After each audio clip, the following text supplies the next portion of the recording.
ఈసారైనా బర్మింగ్హామ్లో మంచి ప్రయత్నం చేయాలి. ముఖ్యంగా పాజిటివ్ ఇంటెంట్తో ఆడాలి. గెలవాలంటే ఓటమిని మర్చిపోయి పాఠాలు నేర్చుకుని ముందుకు సాగాలి. ముఖ్యంగా మంచిగా సాగుతున్న పార్ట్నర్షిప్స్ని అనవసరంగా వదులుకోవడం, అలాగే ముఖ్యంగా లోయర్ ఆర్డర్ బ్యాటర్స్ని మనం చాలాసార్లు ప్రతి వీడియోలో మాట్లాడుకున్నాం. లోయర్ ఆర్డర్ చాలా భయంకరంగా ఆడారు. అసలు బాధ్యత లేకుండా ఆడారు. డౌట్ లేకుండా చెప్పొచ్చు. ఎవరైనా అడిగితే ధైర్యం ఉంటే డైరెక్ట్గా అడగండి. ఎందుకంటే లోయర్ ఆర్డర్ ఇండియాకి ఎప్పుడో ఒక్కసారి ఆదుకున్నారు తప్ప ఆల్రౌండర్లు పేరు చెప్పుకొని ఆడేవాళ్ళు కూడా వాళ్ళ స్థానానికి న్యాయం చేయట్లేదు. మరి ఇంకోటి ఏంటంటే కొంతమందికి రిఫరెన్సెస్ ఉన్నాయి. దానివల్ల వాళ్ళు టీంలో ఉంటారు, పర్ఫార్మెన్స్ లేకున్నా వాళ్ళు ఏళ్ళకేళ్ళు టీంలో ఉంటారు. కానీ ఏదో ఒక్క ఇన్నింగ్స్ని చూపించుకొని వాళ్ళు ఒక 15 మ్యాచ్లు ఆడతారు.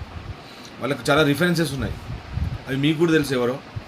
కానీ మీరు ఎప్పుడు మాట్లాడరు. మీరు ఎప్పుడైనా మాట్లాడిన దానికి లైక్ చేయడం కూడా మీకు చేతులు కష్టమవుతుంది. So that is okay, me up to you. But ఇది మనం విశ్లేషించేదైతే విశ్లేషించాలి, నిక్కచ్చిగా విశ్లేషించాలి. స్పోర్ట్స్ అంటే చాలా నిజాయితీతో ఆడేది. ఒకవేళ మనకు నిజాయితీ లేకున్నా అక్కడ ఎంపైర్లు, రిఫరీలు యాక్సెప్ట్ చేయరు. సో పర్ఫార్మెన్స్ లేకపోతే ఆటోమేటిక్గా బయటపడుతుంది. మన టీంలో ఎప్పుడో ఒకసారి బయటపడుతుంది. ఏదో రిఫరెన్స్ మీద కొన్ని మ్యాచ్లు ఆడొచ్చు. కొంతమంది 500 మంది 70-80 మ్యాచ్లు కూడా ఆడతారు పర్ఫార్మెన్స్ లేకుండా.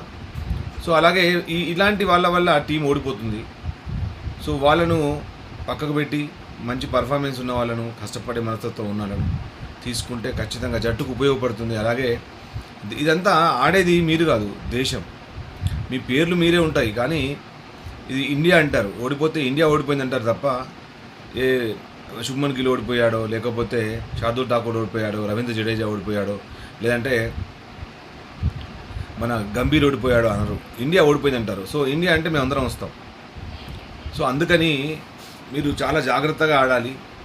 పర్ఫార్మెన్స్ ఉంటేనే జట్టులోకి తీసుకోవాలనే ఒక సిద్ధాంతం అనేది రావాలి. అప్పుడే టీం బాగుపడుతుంది, విజయాలు బాటపడుతుంది. ఓడిపోయినా పర్వాలేదు. ఆ ఓడిపోయిన దాంట్లో పోరాటం లేకుండా ఓడిపోవడమే నచ్చట్లేదు.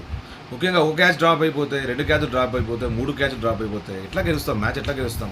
క్యాచెస్ విన్ మ్యాచెస్ అంటారు. అట్లాంటిది అన్ని క్యాచ్లు నేలపాలైపోయిన తర్వాత, అలాగే మొదటి ఇన్నింగ్స్లో 41 రన్లకు 7 వికెట్లు కోల్పోతే, రెండో ఇన్నింగ్స్లో 31 రన్లకు 6 వికెట్లు కోల్పోతే టీం ఎక్కడ గెలుస్తుంది? అలాగే మనం ఆడేదేమో చిన్నపాటి జట్లతో కాదు. మనం ఆడేది సాక్షాత్తు ఇంగ్లాండ్తో. ఇంగ్లాండ్ ఓడించాలంటే దమ్ము కావాలి, ధైర్యం కావాలి, ఒక అటిట్యూడ్ కావాలి.